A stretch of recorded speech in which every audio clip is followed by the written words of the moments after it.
S-a lovit la un deget. A avut 4 kg 300 și a făcut 56 de euro. Ia uitați cum se vede fumul de la fabrica care v-am spus că era foc de plastic. Hai să mergem să luăm cireșele. Să vedem dacă sunt bune anul ăsta, ce gust are.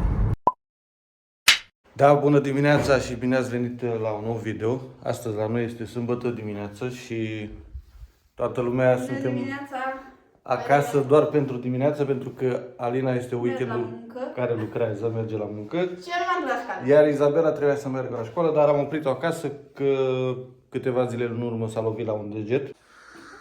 Când am mers la antrenament ușor la volei și acum e pe trecere, că era mai vânăt, mai poate să-l miște.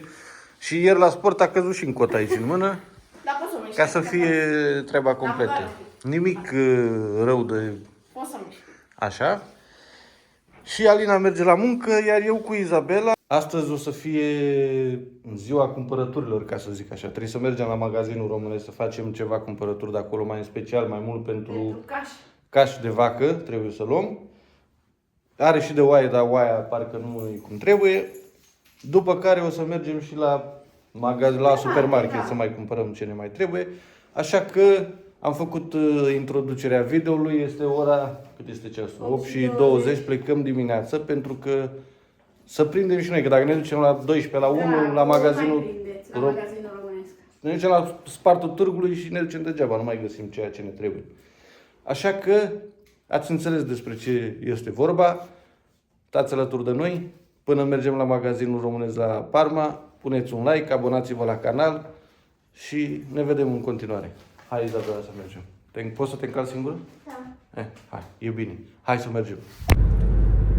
Suntem la 6 km de orașul nostru și suntem în localitatea unde am stat prima dată când am venit în Italia, nu, Izabela? Da, în Arseno.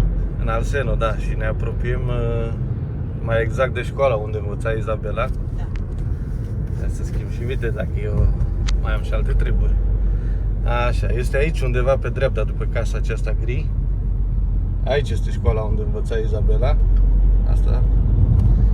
Așa, și casa unde am stat noi cu chirie este exact la 200 de metri, unde este trecerea de pietoni aici.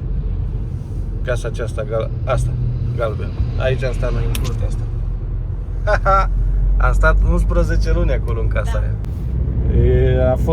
Era o casă mai veche, dar a fost ok pentru cât am stat noi acolo 11 luni, a fost destul de bine. După ne-am mutat. V-am mai povestit eu în alte videouri că era mai incomodă, trebuia din scara principală după holul blocului, cum ar veni.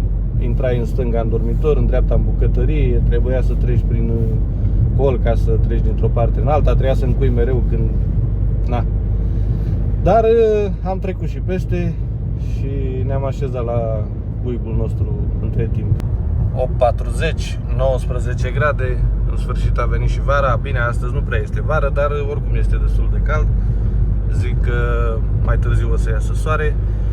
Dar hai să mergem la Parma, că deja am obosit. Izabela îmi spune că am obosit din cauza că avem mașina manuală, cutie manuală. I-am spus că până la cutia automată mai are de așteptat până atunci și folosim manual, nu avem ce să facem. Dacă așa a fost mașina, practic când am luat această mașină, Alina era în școala de șoferi. Și atunci am zis că, afară de Lancia care o luase manuală, și atunci am zis că să continue să învețe cu manual, ca să nu meargă acasă cu automat, să se învețe cu automat și la școală manual. Că știți că aici în Italia îți dă voie să conduci pe timpul școlii, să conduci cu o persoană în dreapta. Că știți că aici în Italia, după ce iei examenul, adică sala, până la traseu îți dă voie să conduci cu o persoană în dreapta care are permis, să te obișnuiești să te înveți mai bine afară de ce faci conducere la școală, până la proba practică de traseu, ca să dai examen. Și atunci am luat-o tot manuală ca să obișnuiască ea. Dar nu e chiar incomod, cum zice Izabela, dar asta e. Ne conformăm.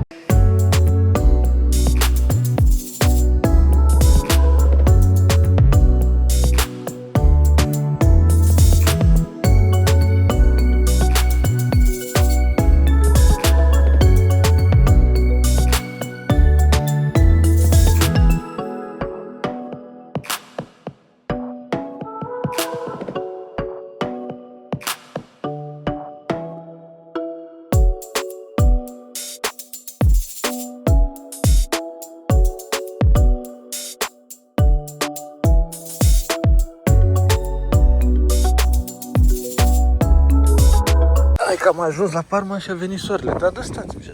Dar nu e chiar, că bate o adie un pic vântul, nu e chiar cald. Hai să luăm bilet prima dată de parcare. Putem să vedem mai puțin, că noi nu stăm o oră, stăm decât 65 de lei. Așa. Și să pui numerele? Da, da, nu zici. Ah. Și mi-a dat ticket. Gata, gata, uite, ți le-a dat. Aici, uite asta. Avem 60 de cenți plătit. La 9,52 și este ceasul 9 și 20. Deci avem exact o jumătate de oră. Hai să vedem să punem pe zi. Hai să-l punem aici pe bord, că altfel ne curentează băieții dacă nu punem la vedere aici. Hai că m-a lăsat la mânecă scurtă până la urmă, că mi-era cald. Izabela stă încă cu geaca, că mai adie vântul, dar eu mă transpiram rău de tot. Hai că am ajuns să vedem dacă găsim cine trebuie. Casa românească este aici și este vis-a-vis de stațiune, de gara de tren. Aici e magazinul, acolo e stațiunea.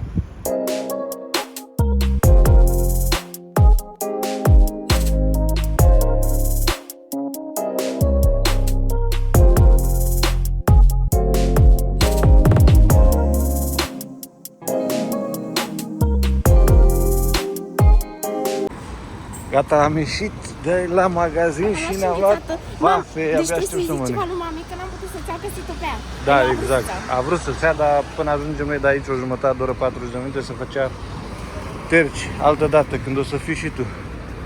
Dar o să vă arăt acasă produsele care le-am luat, așa pe fugă. Să vedeți și cât am plătit și ceea ce am luat. Bineînțeles că cel mai important era cașul, care am și găsit. Gata, desfacem vafa, n-am mai mâncat o vafă. Mamă mia, cred că am ani de zile. Căpșuni. An bun de când am mai mâncat o vafă, ia. Hai să vede sau bate soarele, gata, să vede. Ia să vedem. Cred că am 5-6 ani de când am mai mâncat, poate mai bine, de când am mâncat o vafă. E bună? Dar îmi place mai mult de la gelaterie. Uite urmele la dinții mei, ce lopătare am. Eu nu pot să mă știu. Uite ce gulatea mea. Mamă mia. E bună. Nu e o înghețată, nu știu ce, dar noi acasă eram obișnuiți cu vafele. Toată ziua, bună ziua, la magazin, în sat, pac, repede, vafă. Mâncăm înghețata. Mergem acasă că mai avem multe. Un magazin la care trebuie să mergem să luăm, cum îi zice, dacă eu luăm niște prosciutto crudă, vedem ce găsim acolo, niște... Cașcaval. Cum îi zice cașcaval? Formaggio, nu formaggio. Parmigiano! Da, di qua, di là, parmigiano. Nu mi veni, bă. Mai îmi vine în minte. Gata, mâncăm înghețata și plecăm. Dăm un pic pe la o localitate aici lângă noi, la vreo 10 km, după ce ne-am întors de la Parma, să luăm niște cireșe. Localitatea aceasta are câteva livezi de cireșe și este o doamnă care stă în stradă și vinde cireșe, dar dacă o găsim o să vedeți ce cireșe foarte mari din alea negre, babane, așa, cărnoase și gustoase. Sperăm că o găsim aici pentru cei care sunteți prin zonă pe aici și ne urmăriți sau ne cunoașteți, la Vilanova sunt aceste livezi, cele mai bune cireșe din zonă care le-am mâncat. Am ajuns în localitatea unde sunt cireșile, văd că au și o mică sărbătoare, dar săptămâna viitoare deja au început să vină ăștia cu jocurile, cu bâlciurile. Mai avem un pic să ajungem unde stă doamna acolo, mai era 2 căsuțe din astea care vinde, dar vedem dacă nu e doamna aici, ne întoarcem înapoi dacă nu o găsim. Este ciliege, uite că sunt aici. Hai să mergem să luăm cireșele. Să vedem dacă sunt bune anul ăsta, ce gustare. Gata, am luat cireșe. Iată-le, ele în mașină. Hai să vedem dacă sunt gustoase, cum le știm. Ia să vedeți cât sunt de frumoase, cât sunt de mari. Ia uitați, o casoletă din asta are 1 kg și este 6 euro. Ia uitați ce babane sunt. Mamă, dar ce cărnoase și ce gustoase sunt. Întotdeauna luăm de aici de la femeia asta că sunt bune rău de tot.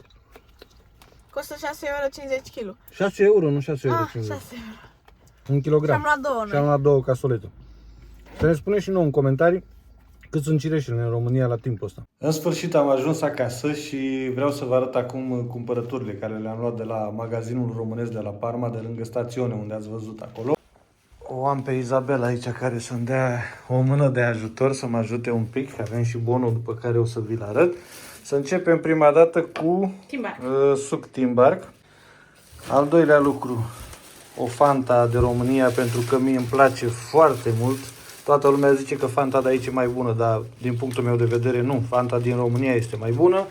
Iar la Coca-Cola, Coca-Cola de aici este mai bună. Cea din România este mai nașpa. Și aici avem vestitul Caș, după care am fost. Ăsta chiar se vede. Prețul era pentru kilogram 13 euro. A avut 4 kg 300 și a făcut 56 de euro, 40 și ceva de cenți. Vrei să guști? Ia deschide, Izabela. Așa. Cam așa arată.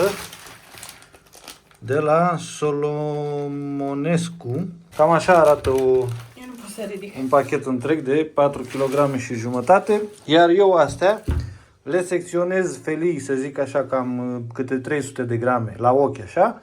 Și le pun în congelator cu un pic de sare și când le scoți arată și are același gust identic ca și cum arată acum, proaspăt.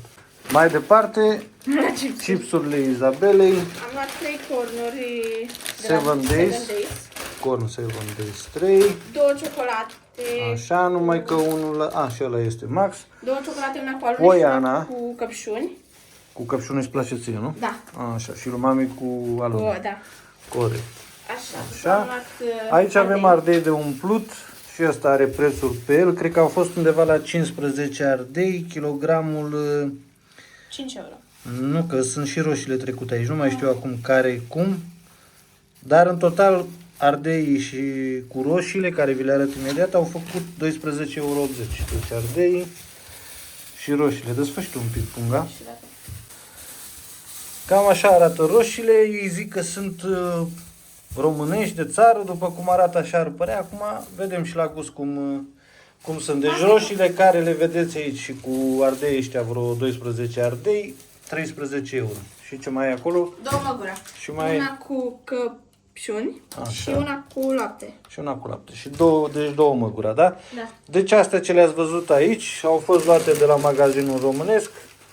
Și acum uitați-vă un pic la prețuri ca să vă faceți o idee. Deja ați văzut asta 13 euro kilogramul.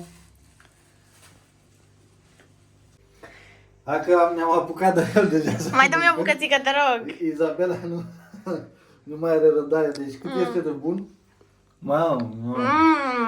Deci aș mânca în continuu. E criminal rău de tot. Deci uitați așa îl fac. Eu îl pun în hârtie de copt, îi dau un pic de sare. După care fiecare îl pun într-o pungă separat cu tot cu hârtie și îl bag la congelator. Mai mi-a rămas că nu mai am hârtie de copt, trebuie să mai iau hârtie ca să bag și cealaltă bucată. Și noi când scoatem odată câte o bucată din asta, eu știu cât are, 5-600 de grame. Când mâncăm 2-3 zile din el, când ai poftă să scoți din congelator, când nu stă acolo, că stă foarte bine. Am mai probat, am mai băgat și stă perfect. Șoricelul nu se potolește, tot bagă în continuu, tot fură câte un pic. Dar ce-i drept este excepțional, foarte bun. Mașinuța noastră a rămas aici la soare, n-am mai băgat-o în garaj. Am zis că mai plecăm, dar până la urmă n-am mai plecat nicăieri. Da, o băgăm după în Gărăjescu. Către magazinul cu formaggio, cu prosciutto, cu toate aceste alimente și o să trebuiască să cumpărăm cu un card, imediat vi-l arăt și o să vă spun mai multe după. Un card care îl avem de la, mai multe nu vă arăt că se vede datele, care le avem de la primărie, de la comune, ca drept, cum să spun eu, un ajutor social. Dar mai multe vă povestesc după ce cumpărăm, când ne întoarcem acasă. Între timp s-a încălzit și mai tare, s-au făcut undeva la 26 de grade, dar adie un pic de tot vântul. Numai cum să te simți mai bine și mai plăcut. Este perfect afară acum. Ce soare, ce curat e aici pe scările astea, vezi? Atunci iarba, mă mir. Cald. De când am ajuns acasă la 12, până acum este 4:30, am mâncat și am stat. Pur și simplu ne-am odihnit la televizor. Eu am făcut și ceva pentru la școală. Da? Da. Dar Da. la computer. E dacă la computer trebuia să lucrezi, așa ai lucrat, nu? Hai să mergem, este undeva pe centru acolo. Imediat ajungem.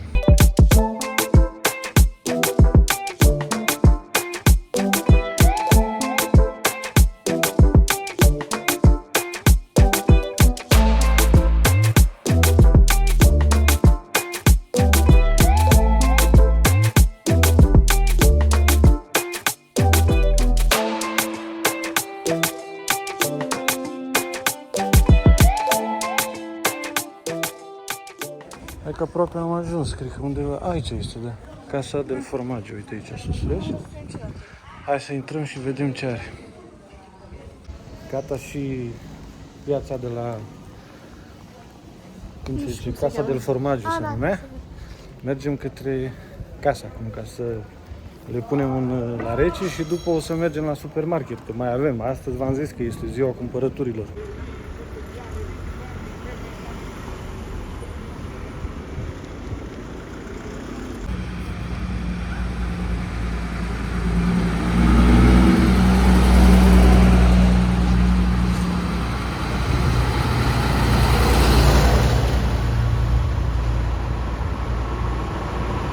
Gata, am ajuns acasă în sfârșit. E un nor afară, că a luat foc o fabrică de plastic undeva la vreo 15 km de noi la Fidența și vine tot fumul încoace. Și miroase un pic. E și toxic și urât, da. Lasă că vedem pe urmă. Bun, nu ia scoate să vedem ce avem aici. Aici avem prosciutto crudo. Poți? Ușor. Plasticul ăsta. Ușor, ușor, dacă îl faci cu grijă, tati. Ok, să la pus. Ușor. Ia desfără. Trage. Ah, credeam că a Păi pus. are folie și pe partea și pe alta. Am înțeles. Eu o folie o dăm. Și gustăm. Ia gustă și vezi cum e. Imediat. Zic cum. Vezi dacă îți place. E stagionat mai mult ăsta decât... E foarte bun. E sărat, e bun? Îți place? Ia să-l încerc E eu. foarte bun. Eu de obicei nu prea mănânc crudo, așa că de-aia l-am și luat mai stagionat, să nu fie atât de crud. E chiar bun. Așa un pic de gust de format, nu știu cum să zic. E bun, dar așa mai stagionat e mult mai bun, mai uscat, mai... Am luat 200 de grame. Da. Deci ăsta am luat 200 de grame. Mai avem aici, cred că asta este pecorino romano. Ah, da. Da, asta este E cu negru și nu știu cum să arăt. pecorino romano pentru paste, pentru vreau să carbonara. Păi gustă, ia-ți cu un cuțit și tai. E bun crudul ăsta, stagionat mai mult așa. Stai că stai și ție. Ia să vedem.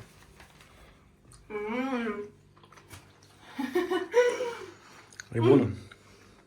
Mai vezi un pic așa picant, nu știu. Așa este pecorino romano, E are bun. un miez așa ca și cum ar fi un pic acrișoară, un pic prestricat cum ar fi, da? Așa este. Oricum e bună, foarte bună. La paste, mamă mia! A zis adică mâine îmi face. Exact, mâine îți fac carbonara. Și eu trebuie să fac Tu ai dulce. de făcut dulce, da. Deci aici știu că e Așa. parmigiano. Aici este vestit, întoarce invers. Păi da, am văzut așa. Mai într-una. Vestitul parmigiano reggiano. Să gustăm și din asta. Da, ăsta oricum îl știm că am mai mâncat. Bine, și pecorino am mai mâncat. Prosciutto nu prea am mâncat noi de ăsta crudul, pentru că... Da, așa mai bun. Bun, și ăsta. Ăsta e bun, da. Numai că o să trească să-l gratugem, să-l răzduim, să le alina la muncă care e din aia mai mare. Bun, perfect. Asta este pentru tot pentru paste care Asta. tati face mâine. Că eu am cerut. Dacă am zis că facem mâine... Guanciale. Pentru că este, asta este pentru paste carbonara. Nu asta. panceta. Da. Asta. Ai vrut să spui că nu se face cu panceta, se face Și cu asta am guanciale. să gust. Pentru că... Guanciale și cu pecorino, nu cu parmegiano. Dar noi Puneam, da. mai punem și parmegiano, nu folosim toată ziua pecorino. Deci vedeți, aici avem jumătate de kilogram, 1 kilogram. Aici cred că este undeva la 300 de grame. Și ăsta este 200 de grame. Imediat vă arăt și bonul. Și avem primul Parmigiano Reggiano, care kilogramul este 19,90 și a avut 1 kg și 0,4 și a făcut 19,98. După care Pecorino Romano 27 de euro kilogramul și a făcut 13 euro jumătate de kilogram. Panceta este trecută aici, dar ea este guanciale, că se vede. Așa, deci panceta e 23 kg și a făcut 7,50 euro. Crudo 39 de euro kilogramul, adică 40 de euro kilogramul, dar e super bun. Eu care nu mănânc crudo spun că e super bun, înseamnă că e bun. Deci 39 kg, 200 de grame, 7,80 euro. Și în total a făcut 48 de euro și 38 de cenți. Ceea ce vedeți aici, 4 produse. Dar bineînțeles, calitate de top, că nu avem ce să comentăm. Și o chestie care vreau să o relatez, la guanciale avea și șoriciul. Când a luat-o și a scos-o, că era ambalat într-o pungă, i-a tăiat prima dată șoriciul și după a cântărit. Deci ți-o dă fără șorici, ca să nu-ți mai ția banii și pe șoriciul ăla, că oricum nu-l folosești. Da. Adică sunt niște lucruri care trebuie să ții cont de ele, adică nu caută să te păcălească. Da, astea sunt produsele de la măcelărie, de la salumerie, ce era acolo, Casa del Formaggio. Da, haideți că am băgat produsele în frigider și ziceam să vă vorbesc un pic despre acest card, ca să spun, că e un card până la urmă. Este un card tichet care a fost inițiativa primăriei noastre. Bineînțeles că nu este în toată Italia, toate primăriile au avut legea să dea aceste etichete. Sunt anumite primării care au avut fonduri strânse și au hotărât să dea un ajutor familiilor care nu au un venit foarte, foarte ridicat. Și, de exemplu, cerința era să fii cu familia compusă din 2 părinți și cel puțin un copil minor, ca să poți să optezi pentru acest tichet alimentar. Și era funcția un barem pus la o sumă, nu mai știu exact acum să vă spun, că Alina s-a dus și a făcut cererea, să nu depășești venitul anual, nu lunar, de acea sumă care o pusese baremul. Ne-am dus și noi, am făcut cererea, asta a fost prin decembrie, când ne-au anunțat că se poate face cererea pentru acest tichet. Și prin luna aprilie a venit, ne-au anunțat că sunt gata, că cine a făcut cererea să meargă la primărie să întrebe dacă s-au încadrat sau nu și să-și ridice cardul. S-a dus Alina prima dată la primărie și a întrebat: domne, am făcut și eu cererea pentru ajutorul acela, ne-am încadrat, putem să luăm? Nu, că nu v-ați încadrat, că ați avut, chiar dacă aveți un copil minor, ați avut venitul mai mare decât baremul care se cerea și nu v-ați încadrat. A mai trecut vreo 2-3 săptămâni și au sunat din nou. Să veniți la primărie să vă ridicați cardul, că sunteți apți pentru a primi cardul. Și s-a dus și a ridicat-o și este un card, deci vă spun, din partea primăriei. Nu este o lege pentru toate primăriile din Italia, ca să nu înțelegeți, să vă duceți să urmăriți pe site-urile primăriei când fac anunțuri de genul. 250 de euro ai pe el și ai anumite magazine, nu știu, o listă de 20-25 de magazine, numai pe raza orașului care aparține de această primărie și în special spun ei la astea 25 de magazine. Anumite magazine de haine, ți le dă cu nume, cu tot, de mâncare, de strada și numele și tot adresa. Nu este un mare, nu știu ce, 250 de euro, dar contează, se adună acolo și este un gest frumos că Dacă au avut bugetul necesar, au făcut și aceste etichete de 250 de euro cadou. Acest card îl ții, de exemplu, la anul, dacă în caz că primăria mai face acest act de caritate, în caz că mai are fonduri și te poți încadra din nou, că e în funcție din nou, dacă câștigi anul ăsta mai mult, nu te încadrezi, că ai depășit baremul. Îl ții și în caz că te încadrezi, doar ți-l încarcă cu numărul de la card și ți-l încarcă și ai din nou 250 în funcție de situație. Cam asta e povestea cu cardul. Așa că astăzi l-am probat a doua oară, pentru că l-am mai provat săptămâna trecută odată Eu cu mami am fost la o pizzerie, la un restaurant, da. Am testat-o înainte. Da. Și a fost foarte Normal că trebuia să testezi, să întrebi dacă poți să plătești, dacă iau... Păi da, dar tu nu știai că o să fie pe cartea asta. Nu știam, dar am aflat. Și chestia cum funcționează? Vine cu telefonul, scanează, este o aplicație din partea primăriei și acolo îți și spune cât sol mai ai pe ea, cât bani mai ai, îți rămâne. Plătești fără să bagi PIN, fără să faci absolut nimic. Cam așa stă situația. Nu știu dacă vă interesează, dar am vrut să vă spun așa ca idee ce se mai întâmplă pe aici, pe la noi. Între timp ne-am teleportat la market, la Galaxia, la noi și vreau să vă arăt. Ia uitați cum se vede fumul de la fabrica care v-am spus că era foc de plastic. Mamă mie. Și vine către noi, ia uitați ce direcție are. Vine deasupra aici. Hai să luăm căruț și să mai completăm și de aici, de la market, ce ne mai trebuie pentru următoarea săptămână, următoarele săptămâni. Sper că nu vă zăpăcim și vă deranjăm cu acest video cu produsele noastre Dar cred că unii dintre voi aveți curiozitatea care nu ați ajuns pe aici să vedeți care cum stă situația. Gata cumpărăturile, am luat ceva de mâncare și bineînțeles că am luat și pentru Alina să-i ducem și ei Da, am luat. să mănânce și ea, că e la muncă, sărăcuța, și să-și încălzească acolo. Mama, poți să vii? De recolta de roșii, ce ziceți? Aici numai roșii, uitați. Cât vedeți cu ochii, câmpurile astea sunt pline. Da. Și acolo e incendiu. Mama mia. Suntem în drum către locul unde lucrează Alina, să-i ducem papa. Rândurile de roșiuțe! Ca să avem ce mânca la vară. Și aici pe dreapta, mamă, cât de mari sunt astea! Wow! Gata, am ajuns și la împărăție unde lucrează Alina aici. Să vedem. Vine sau nu vine? Sau rămâne nemâncată? Ce lucrează italienii terenurile pe aici? Gata? Hai! Că ți-am adus papa bun. Papa bun? Ia da. Trebuie să le încălzești. Ce faci? Ce te-ai zgâriat pe mână pe acolo? Ia uite. M-a zgâriat o pisică. Păi, tu stai atentă cu pisicile. Am luat-o că era în casă. Hai că pun aici, am asta. Doamne, dar ce cald e. A fost o E cald, da?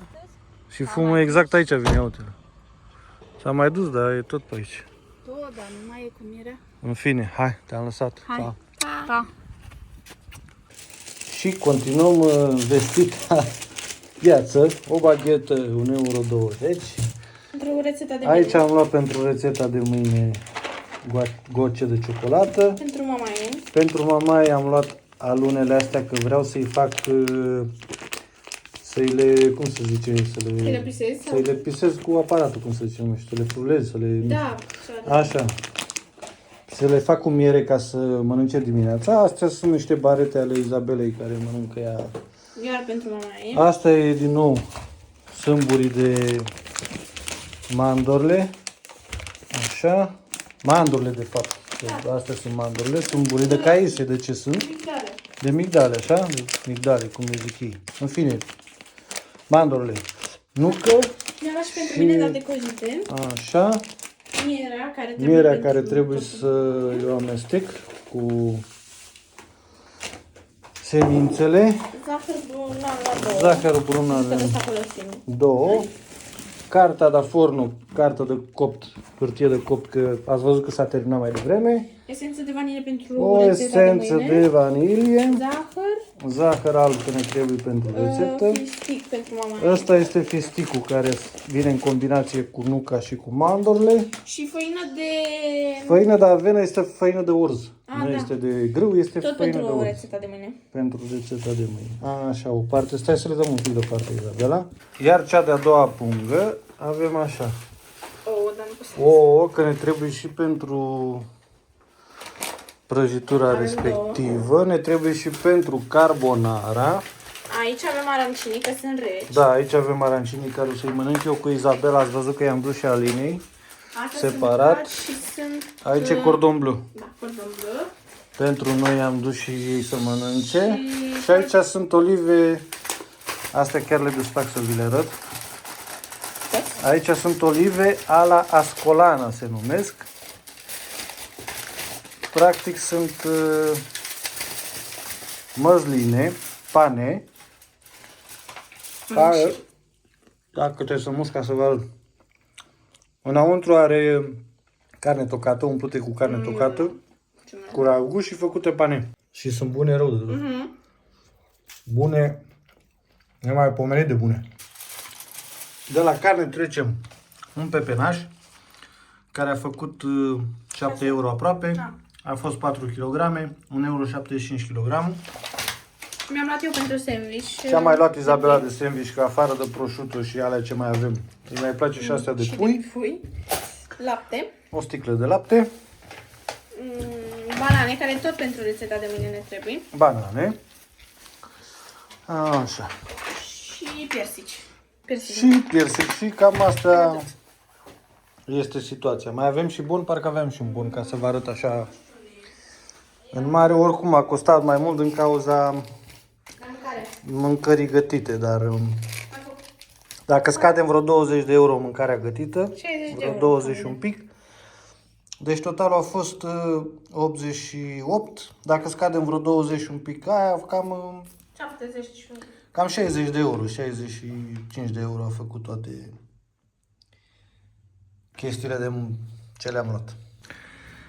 Cordon bleu, știți, olive ala scolana și acum tăiem arancinele, care este practic făcute din orez, umplute cu carne și cu mazăre. Este un preparat sicilian. Da, și pe urmă prăjite, nu lei mult, cum ar veni, pane. Dar ăsta de aici ce vedeți, de jur împrejur, este orez. Și aici carne tocată. Și nu mai mă repet. Ce mai este după? Hai, să avem poftă!